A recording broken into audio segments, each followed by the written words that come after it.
Assalamualaikum warahmatullahi wabarakatuh. Innal hamdalillah nahmaduhu wa nasta'inuhu wa nastaghfiruhu wa nastahdihi wa na'udzu billahi min shururi anfusina wa min sayyiati a'malina. Man yahdihillahu fahuwal muhtad wa man yudlil falan tajida lahu waliyyan mursyida. Asyhadu an la ilaha illallah wahdahu la syarika lah wa asyhadu anna Muhammadan abduhu wa rasuluh. Ballagha risalah wa adal amanah wa nasaha al ummah wa tarakaha ala mahajjatil bayda lailuha kanahariha la yazighu anha illa halik. Amma ba'd. Ma'asyiral mu'minin rahimani wa rahimakumullah. Alhamdulillah, kita bersyukur pada Allah Azza wa Jal dengan segala kenikmatan yang Allah berikan kepada kita semua. Salawat dan salam kepada Nabi Muhammad sallallahu alaihi wasallam, khairul anbiya wal mursalin, sebaik-baik nabi dan sebaik-baik rasul. Ma'asyiral mu'minin rahimani wa rahimakumullah.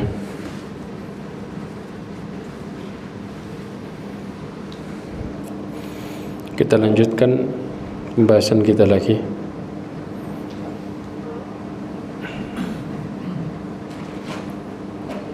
Kan Allah Subhanahu wa ta'ala ngingetin kita tentang masalah kemaksiatan yang kadang-kadang kita nggak sadar. Ada maksiat yang kemudian kalau kita lakukan maka akan balik ke diri kita sendiri. Itu sebenarnya sebuah keburukan. Apa itu? Sesuatu yang akan kembali kepada diri kita sendiri.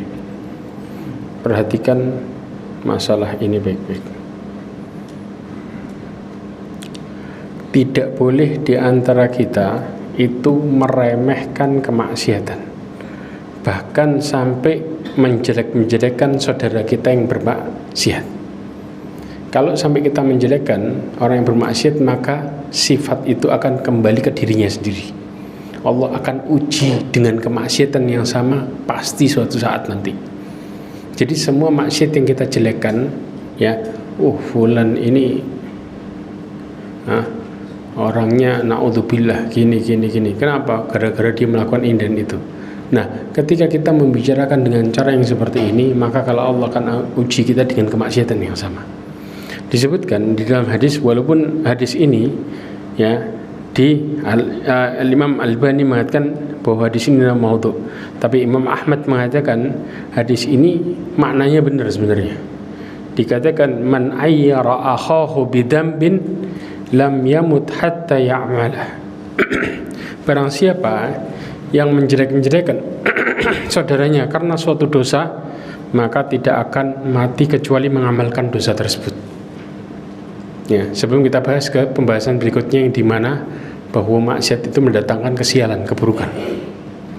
Ya, bahkan ya nanti pembahasan yang berikutnya kita bahas bahwa binatang pun itu sampai melaknat manusia karena kemaksiatan, karena mereka kena efeknya.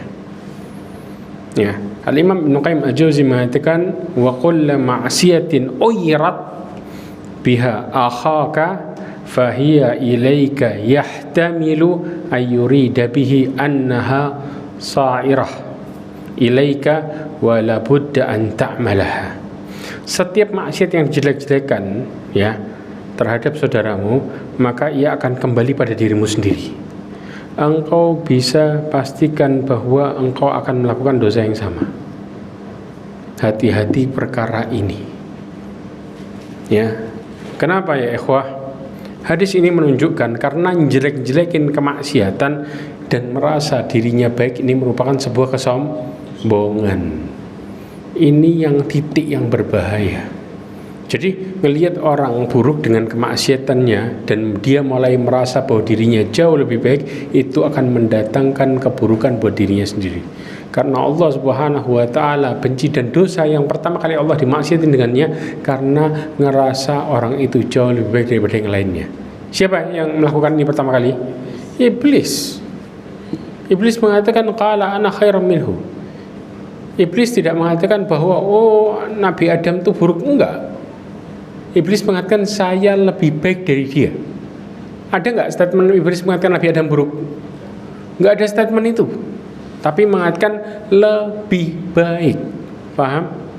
Nah, statement inilah, perkataan ini yang menjadikan Allah murka dan Allah menjadikan iblis terlaknat. Ya, kadang-kadang di titik ini kita nggak paham, atau kadang-kadang nggak terasa. Kenapa? Begitu kita sudah sering ikut kajian, kemudian ngelihat orang yang benar-benar jahil, Allah naudzubillah min dzalik. Kenapa? Fulan luar biasa hidupnya, hancur berantakan, disebutin maksiatnya dan mulai ngerasa bahwa kita ini jauh lebih baik daripada dirinya. Sifat ini yang kemudian menjadikan keburukan itu akan kembali kepada diri kita. Allah akan menguji dengan kemaksiatan yang sama. Kebayang? Balik ke siapa? Ke orangnya sendiri. Ya.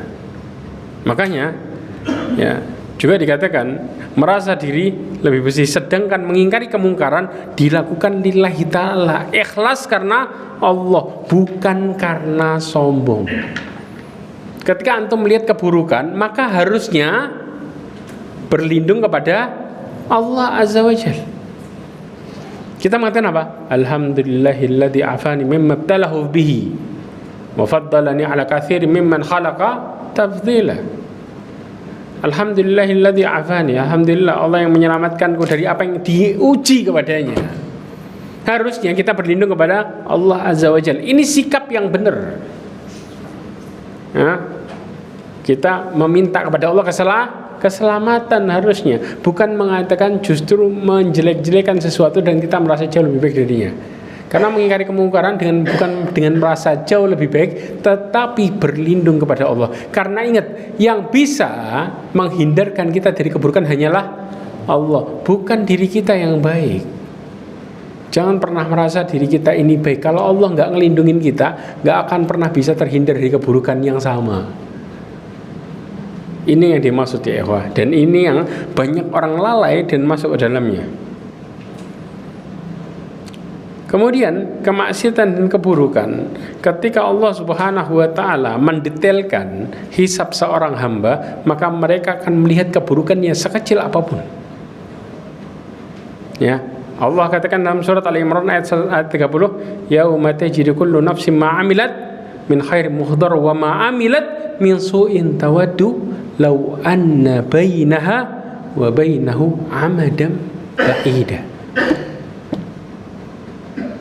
Ya, Allah katakan pada hari ketika tiap-tiap jiwa mendapatkan segala kebaikan yang di hadapannya, ya, dan juga keburukan-keburukan yang telah dikerjakannya sama dia, ya, bahkan dia kepingin apa? Kalau seandainya antara hari itu, ya, dengan waktu, maka dia ingin jauh luar biasa jauh-jauhnya. Kenapa? Karena saking takutnya, ya.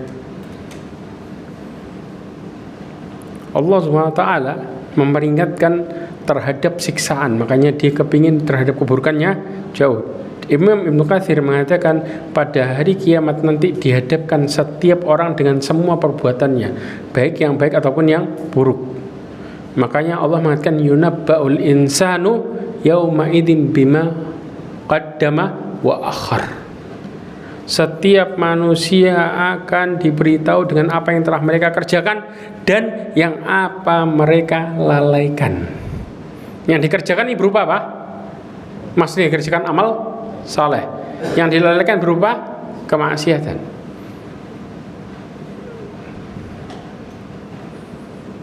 Wal insanu ala nafsihi basira. Ya, kenapa? Karena apa yang dilihatnya dari perbuatan baik itu membuat dia jadi bahagia. Makanya mereka mengatakan apa yang dikerjakannya. Mereka sebut amal soleh itu sebagai sebuah kehidupan. Jelas? Kita sudah pernah bahas ini. Sedangkan amal keburukan sebagai sebuah kematian. Ini beda yang jauh sangat luar biasa. Dan apa yang diperbuatnya dari buruk, mereka sebut itu sebagai sebuah kesedihan dan kekecewaan. Makanya diidentikan dengan kematian, keburukan. Ya. Berharap seandainya mereka bisa berlepas diri dari dosanya. Makanya sekiranya antara dia dengan dosanya jarak yang sangat jauh, dijauhkan jauh-jauh, gak kelihatan tuh dosa. Mereka kalau suruh milih nih, ya, kalau disuruh muter film dan mereka ada di situ, mereka kepingin itu dihapus, screennya dihapus. Kepinginnya kayak gitu, kepinginnya. Ini harapan orang yang berdosa. Pas kena dosanya, dia nonton sendiri dosanya, dia mengatakan seandainya saya nggak ngelakuin model kayak gini. Tapi di hadapannya semua ya ikhwah, mereka nggak bisa menghindari semua itu. Ini kenyataan yang terjadi. Makanya di antara keburukan yang terjadi, pas waktu dia ngucap, wah, fulan nih buruknya naudzubillah luar biasa. Kalau dia bisa ngulangin kata-kata itu, dibungkem mulutnya dia sama dia sendiri. Dengan mengatakan, mencaci maki orang yang bermaksiat, dengan merasa bahwa dirinya jauh lebih baik, walaupun hatta sedikit. Ini bentuk apa? Sombong. Sombong ya ikhwah. Coba tanya ke diri kita masing-masing. Kalau seandainya satu aib kita, satu masjid ini tahu, saya nggak ngomong di luar dulu, satu masjid ini tahu, pernah nggak kita ngerasa lebih baik daripada orang lain? Bisa? Kalau aib kita, satu masjid tahu, kita masih bisa ngomong nggak, saya lebih baik daripada yang lainnya? Bisa ngomong? Nggak mungkin. Padahal cuma baru satu aib loh. Nah bagaimana kalau kemudian banyak aib yang Allah buka depan manusia? Makanya ini realita. Harusnya kita ngelihat keburukan, bukan kemudian mencaci keburukan itu, tapi berlindung kepada Allah dari keburukan tersebut, dengan mengatakan naudzubillah min dzalik. Ini hal yang paling harusnya dilakukan oleh seorang ketika ingin terhindar dari keburukan-keburukan yang ada, fitnah-fitnah yang ada.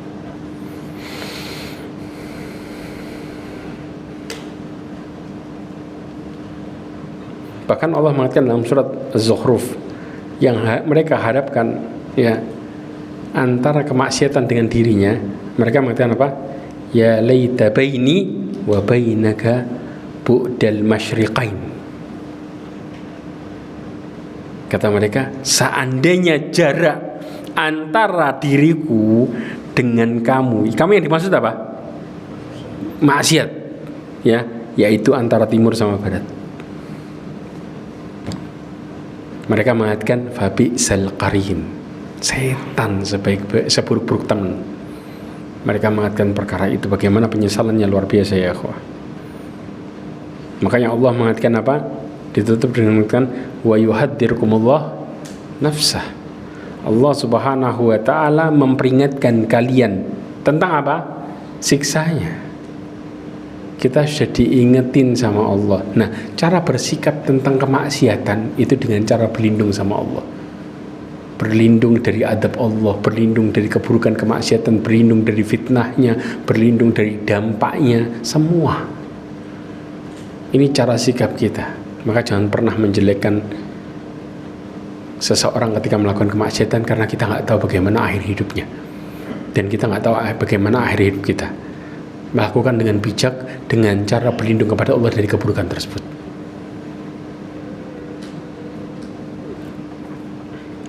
Dan Allah mengatakan wallahu ra'ufum bil ibad. Imam Hasan Al-Basri menafsirkan ini dengan mengatakan apa? Termasuk belas kasihan Allah kepada hambanya, Allah memperingati mereka dengan siksa-siksanya. Ini disebut rahmat Allah loh. Makanya ketika kita tahu bagaimana mengerikannya siksa Allah, kita merasa Allah sayang sama kita. Kalau kita nggak dikasih tahu, tiba-tiba disiksa, ngerasa disayang nggak? Ngerasa diperhatiin nggak? Nggak mungkin. Makanya Allah ngasih tahu di awal. Bayangin nanti efeknya bagaimana Allah kasih tahu di dalam Quran dan Sunnah secara detail. Antum akan kena ini, hidup antum akan gini. Bahkan para ulama menjelaskan betapa ngerinya, bagaimana penyimpangan kita sekecil apapun ketika kita bermaksiat sama Allah Azza wa Jalla. Ya, Kemudian juga menurut pendapat yang lain, maknanya Allah Subhanahu wa taala Maha penyayang kepada makhluknya dan menyukai mereka kalau mereka istiqomah di jalan Allah Subhanahu wa taala yang lurus. Ya, wallahu raufum bil ibad. Itu tafsirannya. Ya. Makanya Allah katakan dalam surah Al-Kahfi juga, wa wudhi'al kitabu fataral mujrimina musyfikina mimma fihi wa yaquluna ya waylatana ma li hadzal kitabi la yughadiru saghiratan wala kabiratan illa ahsaha. Engkau akan melihat diletakkan kitab. Ya ikhwah, cara meletakkannya gimana? Coba bayangin masing-masing. Ini realitanya. Setiap orang akan dikasih rapotnya beserta di kitab ada tulisan namanya. Masing-masing. Satu-satu. Antum bakal dapat rapot dan nama antum ada di situ. Semua. Siapapun dia. Ini yang membuat mereka ketakutan pas ngelihat rapotnya. Kalau rapot kita di dunia merah, kita masih bisa aman di sisi lain. Kalau rapotnya merah di akhirat, gak bakal bisa aman. Kenapa? Gak ada remedi di akhirat. Betul apa enggak? Di dunia orang kalau sekolah masih ada remedi, betul? Atau enggak mereka bisa memperbaiki. Di akhirat ada istilah memperbaiki enggak? Enggak ada. Ini yang kemudian harusnya dipikirkan oleh setiap orang yang bermaksiat. Memperbaikinya sudah bukan waktunya lagi. Waktunya adalah semua dipertanggungjawabkan dan tidak ada perbaikan sama sekali. Makanya Allah mengatakan fataral mujrimin. Allah mengatakan orang yang bermaksiat itu dengan istilah mujrimin. Ya. Musyfiqin, mereka punya perasaan apa? Ketakutan. Musyfiqin itu ketakutan yang dalam, luar biasa. Sampai gigil orang bilang. Stres. Di mana mereka tahu konsekuensinya adalah neraka, dan nerakanya kelihatan depan mata. Gimana ketakutannya tuh? Ya, geter, kalap, kalut semuanya campur. Ya, kemudian mimma fihi, terhadap apa yang di dalam kitabnya, tulisan di dalamnya langsung. Ya, wa yaquluna, dan mereka semua mengatakan ya wailatana. Siapa yang mereka sumpahin? Diri mereka sendiri. Celaka kami. Ya, mali hadzal kitab. Mereka nyumpahin diri mereka sendiri terhadap apa yang ada dalam kitabnya. Kitab apa ini? La yughadiru saghiratan wala kabiratan illa ahsaha. Tidak meninggalkan yang kecil dan yang besar kecuali Allah menghitung semuanya. Wa wajadu ma'amilu hadira. Dan mereka mendapatkan apa yang telah mereka amalkan, semua ada lengkap. Sampai dosa kecil dihisab sampai dosa gede. Tapi sebaliknya orang mukmin, ya, wa man utiya kitabahu biyaminih fasawfa yuhasabu hisaban yasira wa yanqalibu ila ahlihi masrura. Cara Allah menghisap-hisap yang mudah dengan Allah tampakkan secara global saja. Tahu enggak? Yang Allah tampakkan dosa apa? Dosa kecil, dosa besar ini diapain? Ditutup. Ketika Allah bertanya kepada hambanya, ata'rifu dzanban kada, semua yang ditampakkan dosa kecil semua. Sampai di akhir hadis Rasulullah mengatakan bahwa dia mengatakan, ya Allah, aku tidak menjumpai aku yang apa yang aku amalkan di sini. Kenapa? Ditutup semua sama Allah yang gede. Dan Allah mengatakan satartuha fid dunya wa ana aghfiru lakal yaum. Hari ini dulu di dunia aku tutupin dosamu, termasuk yang gede. Ketika dia beriman, ya, dan hari ini aku ampuni engkau. Berarti catatan dosanya hilang atau ada? Yang kecil sama yang gede. Masih ada atau hilang? Masih ada catatannya, tapi dosanya Allah ampuni. Paham di sini ya? Catatannya masih ada, Allah tampain semuanya. Artinya semua catatan amal yang dikasih ke kita semuanya adalah apa yang telah kita lakukan, baik yang sudah tobat ataupun yang belum. Jelas di sini. Tapi bedanya orang mukmin, Allah ampuni dosanya padahal dia sudah tobatkan, tapi tetap ditampakkan catatannya, tapi yang kecil. Tapi ketika orang yang ingkar sama Allah Azza wa Jal, mereka orang-orang mujrim, maka Allah tampakkan dari yang sepele sampai yang gede, total. Makanya kaidahnya yang disebutkan oleh Al-Imam Qadhi Ibn Iyad, pegang ini baik-baik. Tuhsin fi ma baqiya yughfar laka mimma madha wa ma baqiya. Perbaiki sisa hidupmu, engkau akan diampuni dosamu yang dulu dan yang sisa. Di sisa hidup kita disuruh memperbaiki. Wa in asa'ta fi ma baqiya uhitta bima madha wa ma baqiya. Kalau engkau memperburuk di sisa hidupmu, maka engkau akan dihukum dengan dosamu yang dulu dan yang sisa. Yang gede sama yang kecil tanyain semuanya, dibalas semua. Kalau kita menutup hidup kita dengan keburukan, maka Allah minta balasannya total. Tapi kalau ditutup dengan kebaikan, Allah ampuni yang dulu dan yang sisa. Ini sistemnya. Maka ayat ini Allah jelaskan buat mujrim. Paham? Mujrim itu yang bagaimana? Yang nutup sisa hidupnya dengan kemaksiatan. Ini bagaimana berjalannya dosa, ya ikhwah.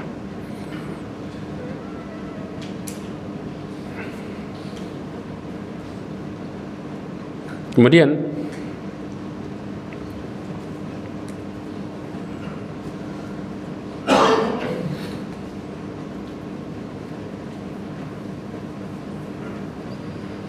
coba perhatikan,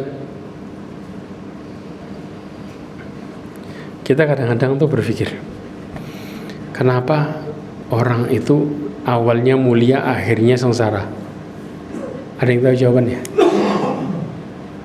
Awalnya terhormat, akhirnya terhina.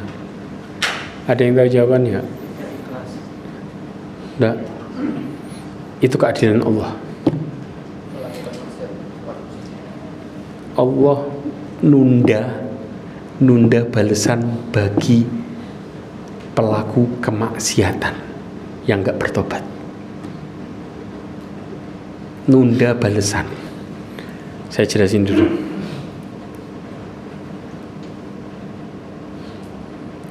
Gimana cara Allah balas maksiat?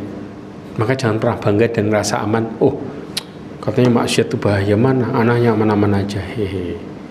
Hati-hati dengan kata-kata ini. Surat Fatir ayat 45. Coba perhatikan ayat ini baik-baik, renungin baik-baik. Dan Ibnu Jauzi menjelaskan tentang masalah ini.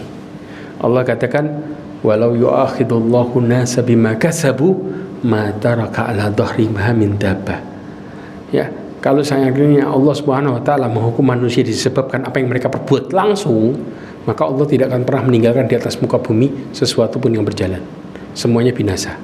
Tapi caranya gimana? Walakin yu'akhiruhum ila ajalim musamma. Akan tetapi Allah Subhanahu wa taala mengakhirkan balasannya sampai waktu yang telah ditentukan. Makanya Allah Subhanahu wa taala kalau membinasakan suatu kaum, Allah adab di ujungnya, bukan di awal. Ini kaidahnya. Karena kaidahnya, idza aradallahu bi 'abdihi khairan ajjala lahu uqubatahu fid dunya. Kalau Allah menginginkan, dalam hadis Nabi SAW disebutkan kebaikan, maka Allah akan segerakan hukumannya di dunia. Orang mukmin itu kalau zalim, Allah segerain hukumannya, dikasih musibahnya berangsur-angsur. Tapi kalau enggak, Allah akhirkan. Jelas. Ya, amsaka anhu bidzambihi hatta yuwaffa bihi yaumal qiyamah. Kalau Allah menginginkan kepada hamba yang keburukan, Allah tahan hukumannya, Allah habisin di hari kiamat. Bahkan ditutup dengan hidupnya dengan keburukan, kemudian tambah dihabisin dengan di hari kiamat. Jelas ini. Makanya Allah mengatakan, walaki yu'akhiruhum ila ajalim musamma. Ya. Maka kemudian Allah mengatakan kalau datang ajalnya apa? Mereka akan melihat Ya, sesungguhnya Allah Subhanahu wa taala Maha melihat hamba-hambanya. Maksudnya apa? Amalan itu tergantung penutupnya. Allah adab di penutupnya dengan penutup yang buruk luar biasa. Dilanjutkan dengan adab akhirat. Bahkan yang lebih mengerikannya ya ikhwah, perhatikan hadis ini baik-baik, riwayat Bukhari dan Muslim. Wa rajulun la ya'malu zaman tawil bi'amali ahli jannah.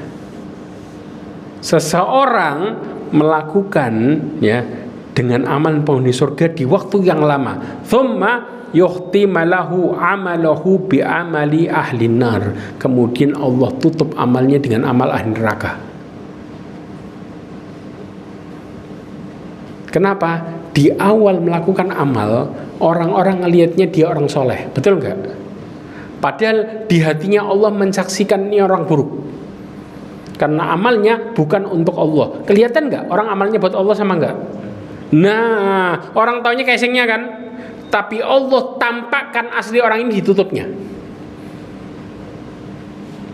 Ini orang tutupnya jelas. Bahkan sampai dijelaskan ketika orang menziarahi orang kemudian dikomentar, itu adalah pandangan Allah terhadap dirinya.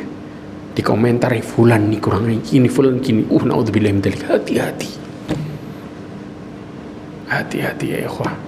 Tapi sebaliknya, wa innar rajul la ya'malu zaman tawil, seseorang melakukan pada waktu yang panjang bi amali ahli nar, dengan amalan ahli neraka di awal hidupnya, thumma yuhtimalahu amaluhu bi amali ahli jannah, kemudian ditutup amalnya dengan amalan ahli surga. Karena Allah tampakkan dia ketika di awal melakukan amalan ahli neraka dengan kebodohan, gak ngerti ilmu, dicari sama dia kebenaran, dapat hidayah di akhirnya. Allah kasih dia penutupnya dengan baikan. Antum tahu kisahnya, seseorang yang kemudian baru masuk Islam, belum ibadah apa-apa, ikut perang meninggal, mati syahid kan? Kebayang di sini ya ikhwah, betapa luar biasanya karena Allah tahu hambanya melakukan kejahilan, gak ngerti ilmu. Allah kasih kesempatan mereka. Yang satu tahu ilmunya, tapi mereka melakukannya karena manusia, sekedar pencitraan, nutup dirinya kebusukan dengan amal soleh. Bayangin antum, Allah tampakkan aslinya di akhir hidupnya semua. Makanya Ibnu Jauzi menjelaskan tentang orang yang di akhir hidupnya. Waqad yahanu asy-syekh fi kabirihi hatta tarhamuhul qalb. Ya, boleh jadi seseorang dihinakan di masa tuanya sampai orang-orang merasa kasihan kepada dirinya. Ya, wala yadri anna dzalika li ihmalihi haqqillahi ta'ala fi syababihi. Dia tidak tahu bahwa di masa tuanya hina karena akibat lalainya dia di masa mudanya. Allah tampakkan semua di masa tua gara-gara di masa mudanya buruk. Makanya jangan pernah bangga di masa muda, wah ana dulu kuat gini dan lain sebagainya. Ana sudah maksiat apa yang kurang ana yang lakukan. Allah buat di masa tuanya habis terhina, habis. Ya, bahkan naudzubillah, ketika sedang menerima hukuman musibah, ketahuilah bahwa itu disebabkan karena dosa dan kemaksiatannya. Allah berikan konsekuensinya kapan? Di akhir hidupnya, di masa tua. Berapa banyak orang-orang yang merasa terpandang di awal hidupnya, kemudian terhina habis dan mati dalam kondisi mengenaskan di akhir hidupnya. Semua itu karena balasan yang Allah berikan tepat waktu di ujung hidupnya terutama. Ya, makanya kita nggak boleh merasa aman dari adab Allah terhadap apa yang kita lakukan dari keburukan, karena bukan sekarang waktunya. Kalau Allah kumpulin dan Allah hinakan habis para pelaku kemaksiatan. Yahudi berbuat dolim kayak gitu, sekarang aman kan? Betul nggak? Di atas angin nggak? Allah balas nggak? Tapi kapan dibalasnya? Di akhir dengan balasan yang hancur sehancur-hancurnya, sehancur-hancurnya. Saya mau tanya, ya, bagaimana Fir'aun di awalnya menjadikan orang-orang Yahudi sebagai apa? Budak. Dolim nggak? Bunuhin anak. Bahkan kisahnya Fir'aun ya ikhwah, bunuhin anak gimana? Tentaranya itu, ini ada orang melahirkan ditungguin sama tentaranya. Begitu laki, tujuh, buang. Kurang apa dolimnya? Yahudi sama Fir'aun, doliman mana? Fir'aun. Loh, sama tentaranya Fir'aun ditungguin orang lahiran. Sampai orang lahirannya stres. Buat apa? Lahir laki langsung dibunuh di tempat. Mereka buang. Dan orang-orang ini mereka nggak bisa apa-apa.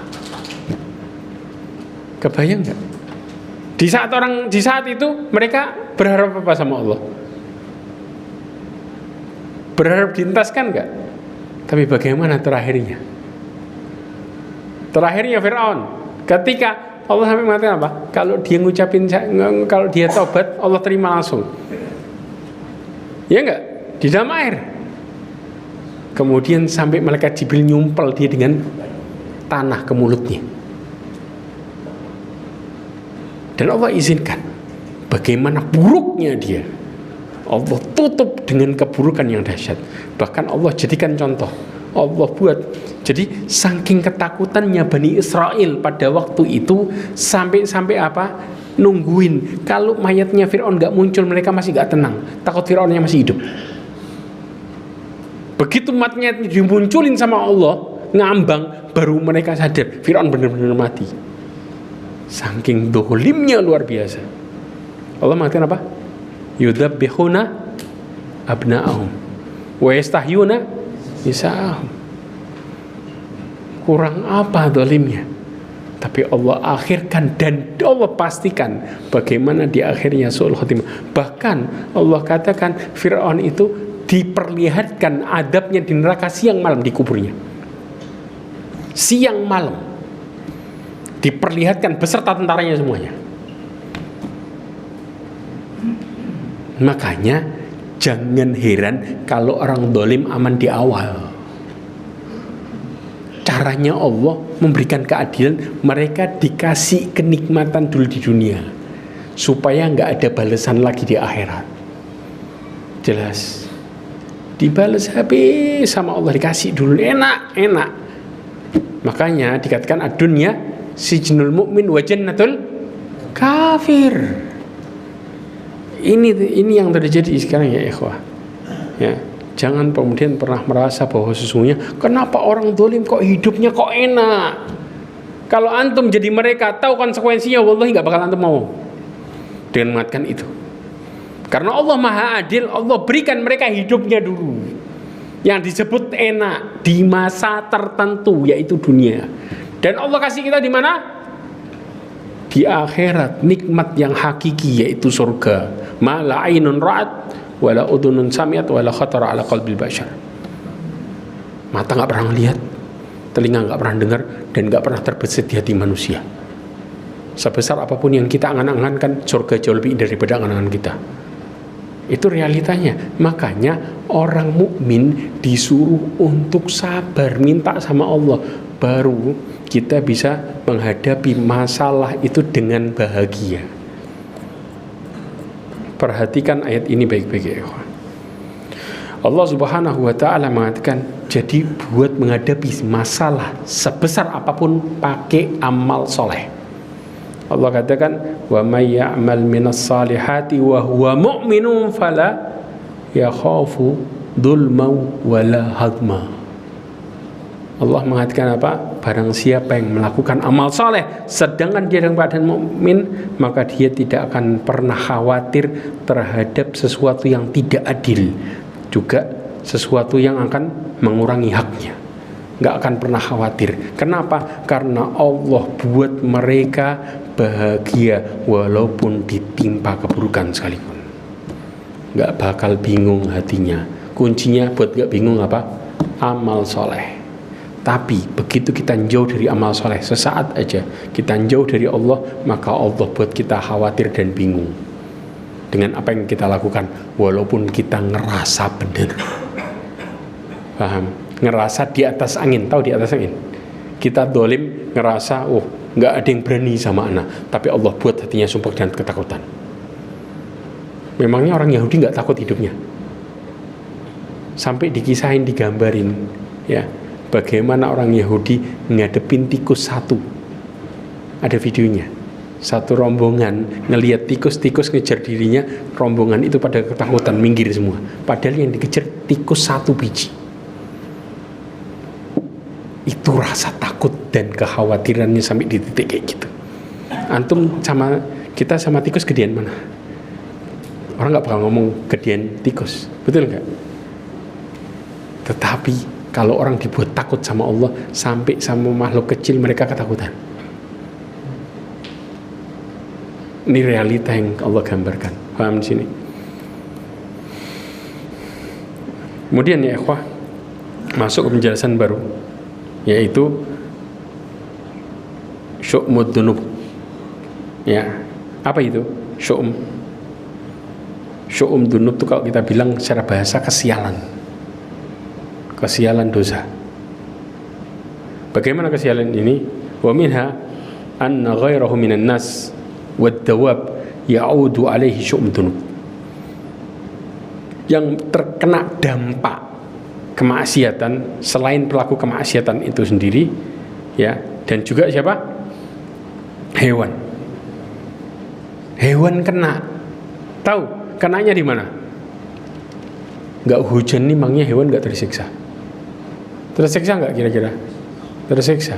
Padahal nggak hujan gara-gara apa? Gara-gara manusia yang berbuat. Hewan kena dampaknya.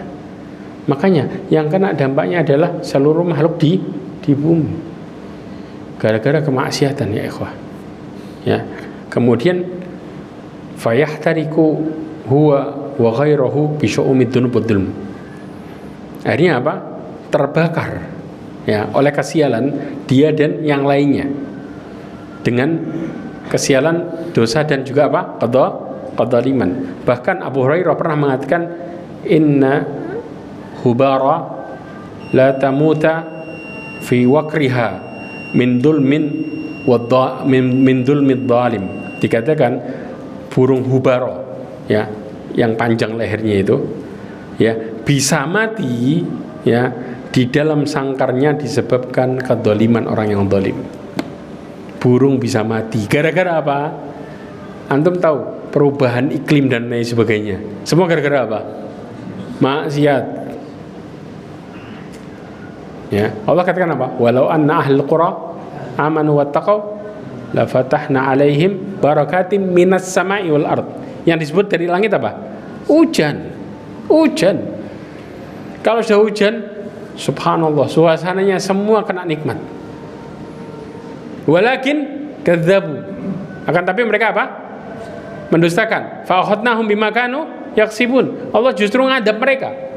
Yang kena adabnya bukan cuma orang tok, bukan cuma pelakunya, semua orang. Berarti pelaku kemaksiatan dolim sama semua orang, karena efek maksiatnya mereka sendiri. Makanya kalau kita ngingetin orang yang bermaksiat, ngomong urus dirimu sendiri. Perbuatan dirimu membuat aku kena juga. Jangan bicara urus dirimu. Berarti engkau egois, karena maksiatmu membuat yang lainnya kena adab bareng. Katakan ini secara terang-terangan sama pelaku kemaksiatan langsung. Jangan takut, karena ini realita dan kenyataannya. Bahkan binatang pun, ya ikhwah, Al-Imam Mujahid mengatakan innal bahaim tal'anu usah bani Adam. Tahu binatang ternak itu melaknat para pelaku kemaksiatan anak Adam. Binatang ikut melaknat. Gara-gara apa? Idza istadatis sana. Kalau kemaraunya panjang, mereka mengatakan umsikal matar wa taqulu hada bi syu'umin ma'siyati ibn Adam. Ya. Langit, ya, tidak menurunkan hujan. Ini disebabkan kesialan dosa manusia. Yang ikut ngelaknat siapa? Binatang. Binatang pun ikut jerit. Matinya ikan di laut gara-gara siapa? Penjahatnya siapa? Manusia.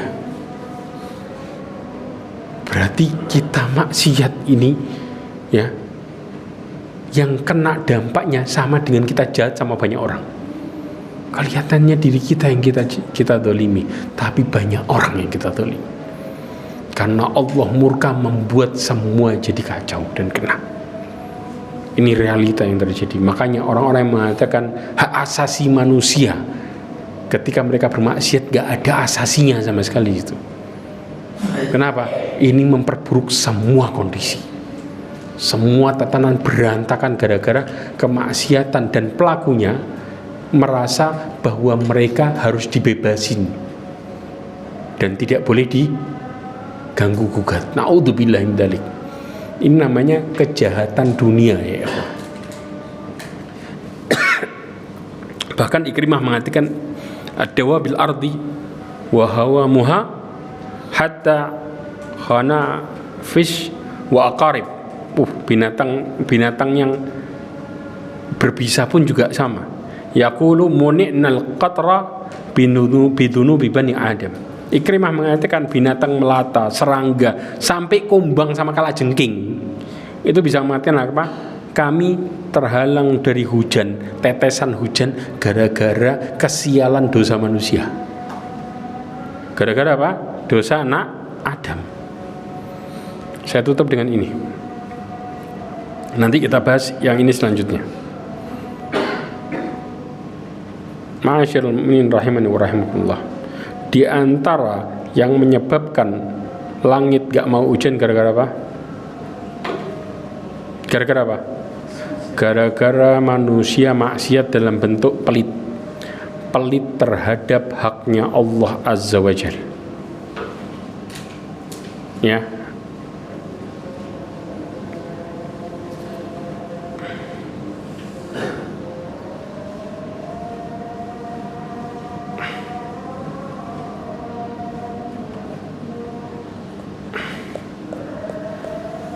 Ya, perhatikan di sini baik-baik.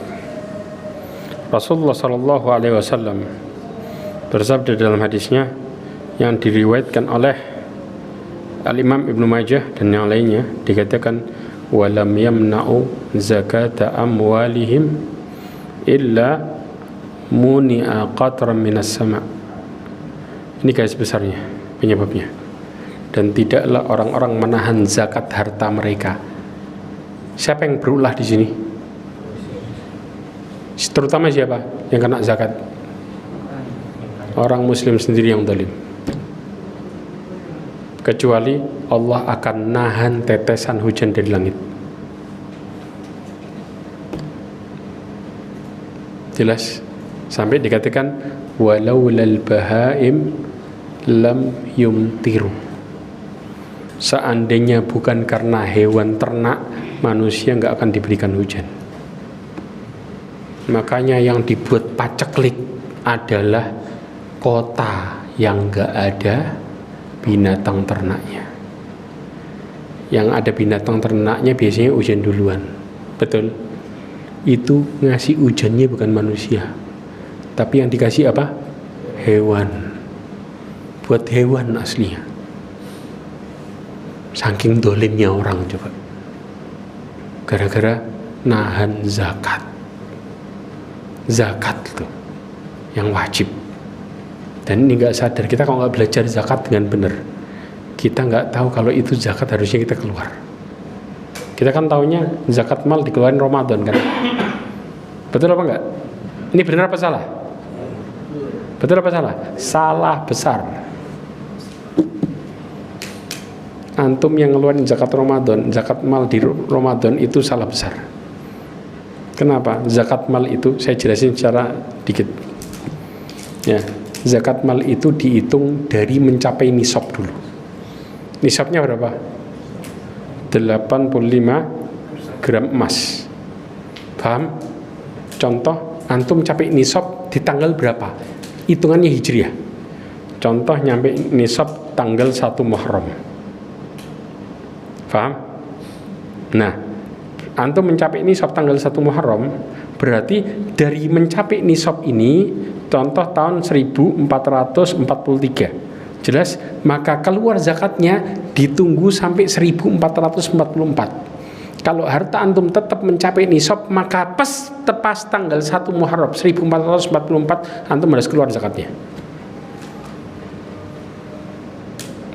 Tapi kita ditepakno semua, Ramadan dikeluarin. Padahal ada yang lewat nisab, ada yang gini. Lah gimana nggak mau kena ya ikhwah? Benar apa enggak ini? Kita tahunya zakat Ramadan kan? Zakat mal tuh nggak ngikutin Ramadan. Zakat mal ngikutin kapan antum capai nisab. Jadi di tanggal khusus antum capai nisab, tulisin dibunterin di tanggalan. Sampai di tanggal yang sama di tahun berikutnya harta antum masih mencapai nisab, keluarkan zakatnya. Oh, Ustaz lebih dari nisab jauh, keluarin zakatnya 2,5. Disitulah disebut zakat mal. Kenapa? Kalau semua keluar pas Ramadan, orang miskin itu cuma bisa nikmatin Ramadan tok, sisanya fakir total. Betul apa enggak di sini? Ini yang kita suka nggak sadar, bertahun-tahun kita salah. Jelas di sini? Paham sekarang? Insya Allah nanti ada pembahasan khusus di mana masalah zakat, terutama zakat mal, secara panjang lebar supaya kita nggak salah. Selama ini keyakinan kita salah total. Ya, wallahu a'lam bishawab. Mudah-mudahan apa yang kita pelajari hari ini menjadikan kita semakin bertakwa kepada Allah Azza wa Jalla. Mudah-mudahan Allah Subhanahu wa ta'ala memberikan kita petunjuknya, menjauhkan kita dari keburukan, fitnah dunia dan juga kesyirikan, dan mudah-mudahan Allah Subhanahu wa ta'ala menutup hidup kita semua dengan husnul khatimah, dan mudah-mudahan Allah Subhanahu wa ta'ala menyelamatkan saudara-saudara kita di Palestina dan mengembalikan Masjidil Aqsa kepada kaum muslimin. Subhanakallahumma bihamdika asyhadu an la ilaha illa anta astaghfiruka wa atubu ilaik wa akhiru da'wana alhamdulillah. Assalamualaikum warahmatullahi wabarakatuh.